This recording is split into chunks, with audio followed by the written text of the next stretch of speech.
Mari Pak. Tolong ya untuk kelas sebagai doanya. Bersiap. Berdoa, Pak. Doa selesai, memberi salam. Assalamualaikum warahmatullahi wabarakatuh. Oke, sebelum Bapak mulai pelajaran hari ini, Bapak absen dulu ya. Yang pertama, Miftahul Marif. Hadir, Pak. Yang kedua, Teresia. Hadir Pak. Yang ketiga, Firda. Hadir Pak. Yang keempat, Fadli. Hadir Bapak. Hadir. Oke, untuk hari ini hadir semua ya. Hadir Pak. Kayaknya kapal personalnya kita hadir dulu semuanya melakukan ini.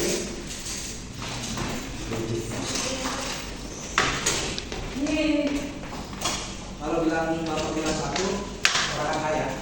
Untuk pertemuan juga sama. Kalau bilang satu, satu kali. Untuk kedua, untuk ketiga, baru yes. Oke? Satu,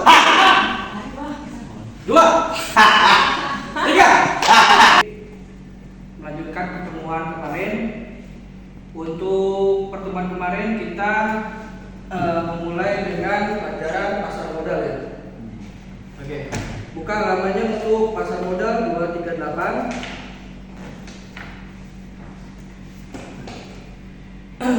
Oke. Untuk pertemuan hari ini pasar modal. Jadi dari kemarin kita membahas pertemuan perkenalan dengan Bapak, yaitu Bapak Agus Sedidian Nugroho. Nah, untuk kali ini kita memulai dengan pertemuan dengan materi pasar modal. Ada yang tahu pasar modal itu apa? Belum tahu Pak. Belum tahu ya? Oke. Bapak lanjutkan kembali. Di sini Bapak akan menerangkan tentang pasar modal. Oke. Oke, di sini pasar modal. Apa sih mengenai pasar modal? Nah, pasar modal itu adalah tempat bertemunya permintaan dan penawaran, atau tempat jual beli surat berharga perusahaan. Nah, jadi pasar modal mempunyai arti di sini permintaan, di sini penawaran, atau jual atau beli. Nah, pasar modal di sini biasanya kalau orang-orang itu melakukan transaksi, ingin mendapatkan nilai lebih, ingin mendapatkan untung lebih. Nah, di sini orang akan melakukan transaksi di pasar modal. Biasanya perusahaan itu akan melakukan transaksi untuk mendapatkan modal. Jadi pemodalan perusahaan yang mendapat dari modal itu akan dilakukan lagi sebagai kegiatan perusahaan tersebut. Nah, ketika kita melakukan di sini pasar permintaan tawaran, nah nanti ada namanya peranan pasar modal. Kenapa ada peranan pasar modal? Peranan apa sih di sini? Ada tahu? Tidak tahu. Nah, peranan ini fungsi atau manfaat dari adanya pasar modal. Nah, manfaat sama aja. Jadi ketika ada pasar modal, biasanya perusahaan itu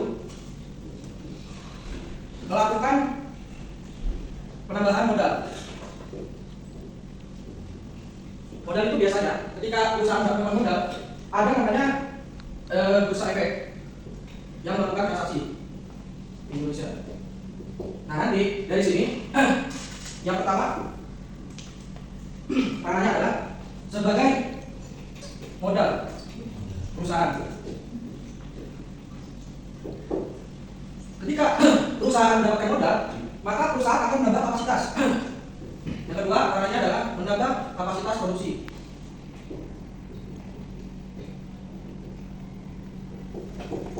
Produksinya gimana? Nah, ketika produksi ditambah, otomatis ada namanya permintaan penawaran. Kenaikan permintaan penawaran. Sehingga laba yang diperoleh akan bertambah. Nah, ketika kembali ke pasar modal, pasar modal ini akan menambah labanya juga. Otomatis di sini yang tidak, karena negara akan menambah pasar dalam negeri.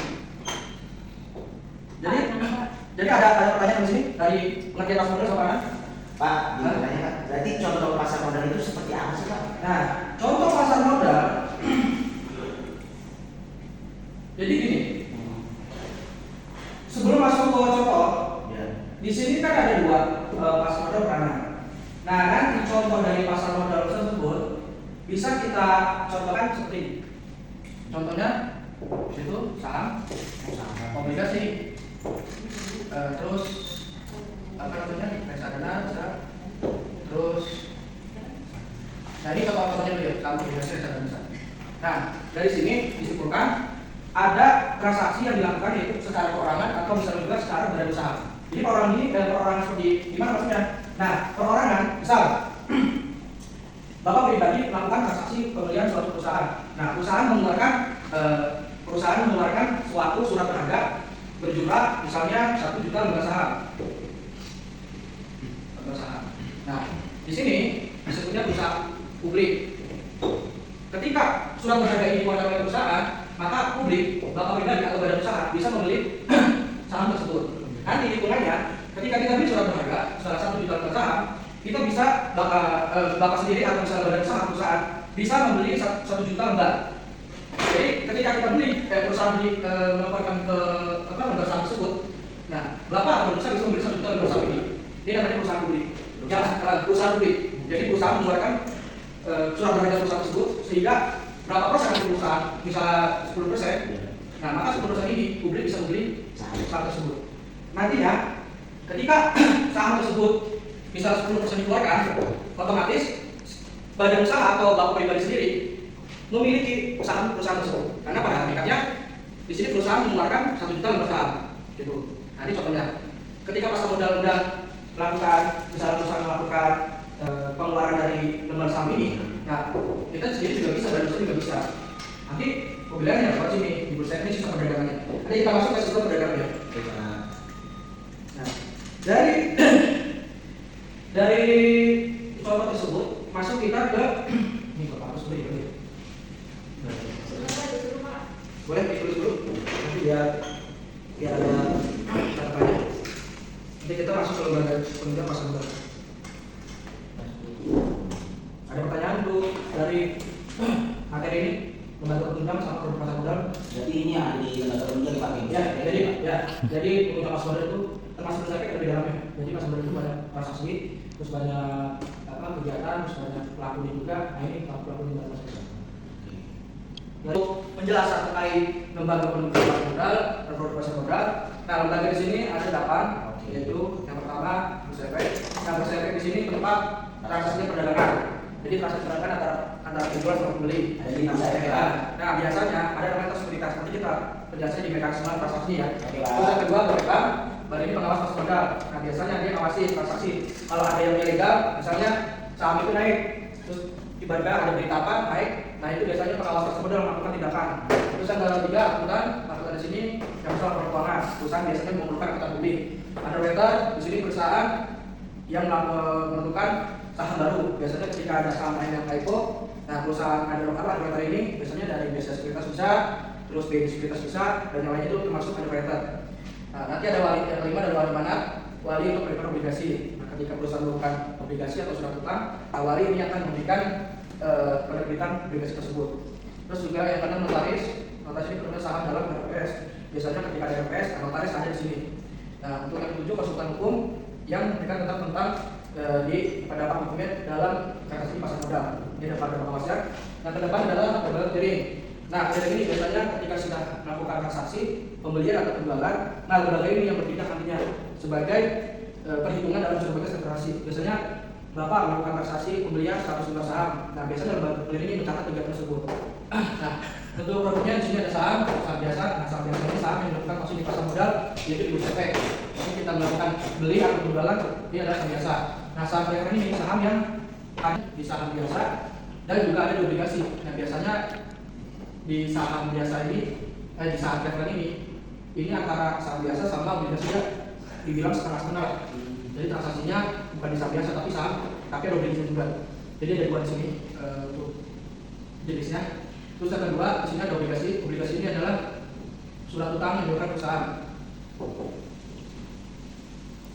Nanti ada namanya kalau di obligasi itu ketika perusahaan mengeluarkan surat berharganya, nah nanti biasanya ada yang beli surat tersebut.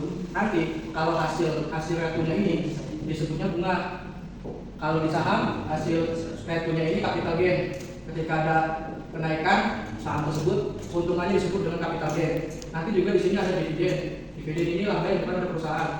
Dihitung per dia dimiliki oleh setiap badan usaha atau perorangan. Nah nanti kalau dilakukan ini bunga yang bukan dari perusahaan, biasanya semacam kayak sejenis deposito itu termasuk. Tapi biasanya obligasi itu hampir di atas deposito bunganya, di atas 3%. Nah reduksi ini jadi ada penambahan modal perusahaan, penambahan modal. Nah penambahan modal ini gimana maksudnya? Nah perusahaan akan mengeluarkan saham lembar baru. Nah perusahaan mengeluarkan lembar baru, nanti berapa jumlahnya? Nah reduksi ini yang akan memberikan hak kepada pemilik dari saham tersebut untuk membeli lembar baru ini. Nantinya dihitung dari setiap yang dilakukan pembelian hak pemesan terlebih dahulu. Nah di sini ada namanya waran. Waran ini adalah perusahaan memberikan lebihnya. Ketika ada saham yang EVO, nah waran ini akan diberikan kepada secara cuma keuntungannya. Nah untuk yang kelima adalah dana. Nah ini di sini ada investasinya. Investasinya kita tinggal masuk aja. Nanti yang mengelola dananya ini ada manajer setiap sekuritas. Ini dihitung per NAB per unit. Jadi kalau misalnya kita beli dalam transaksi itu, nah di sini ada NAB-nya per lembar. Nanti ada unitnya dia, semuanya unit. Nah di sini ada pertanyaan? Sudah? Pak, Ah, betul. dari pasar modal itu Nah, jadi mekanisme ini, nah baik ya. Mekanisme adalah bagaimana transaksinya kegiatan yang diperoleh perusahaan ini mengeluarkan lembar sahamnya, nanti ditransaksikan di bursa efek. Nanti di sini ada transaksi jual belinya investor. Ketika investor membeli lembar saham ini, ada namanya sekuritas. Sekuritas ini penghubung antara perusahaan dengan investor. Nah di situ adalah mekanismenya. Nanti tercatat di KSI lembar sahamnya.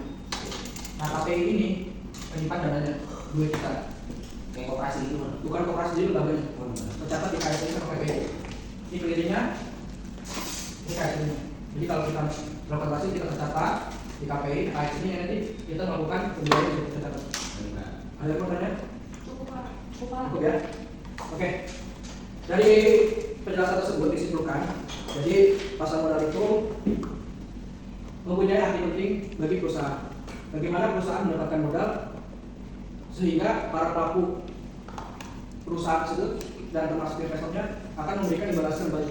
Sekaligus juga bagi negara menunjukkan minat bahwasanya perekonomian kita atau perusahaan atau misalnya Indonesia negara itu baik.